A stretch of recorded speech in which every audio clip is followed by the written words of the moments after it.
অবাক করার মতো কাহিনী।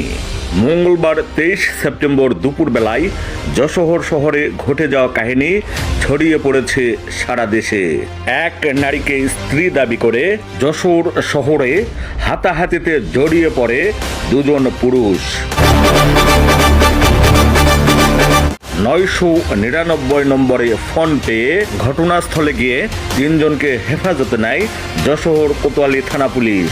পুলিশ তিনজনকে আটকের পর স্ত্রী সীমা অধিকারীকে নিজ জিম্মায় ছেড়ে দেয়।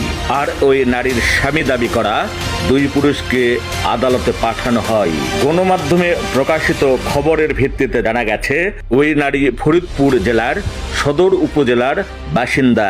তাকে স্ত্রী দাবি করা ওই দুই পুরুষ ফরিদপুর সদরের একই গ্রামের বাসিন্দা।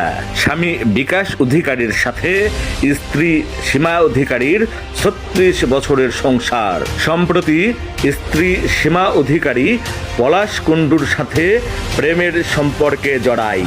তারা ভারতে পালিয়ে গিয়ে বিয়ে করে। এরপর দেশে ফিরে তারা মঙ্গলবার 23 সেপ্টেম্বর রাতে যশোর শহরের একটি হোটেলে ওঠে। গোপনে বিষয়টি জানতে পেরে প্রথম স্বামী বিকাশ অধিকারী ওই হোটেলে যায়। আর তখন থেকেই ওই নারীকে স্ত্রী দাবি করে বিকাশ অধিকারী এবং পলাশ কুণ্ডু।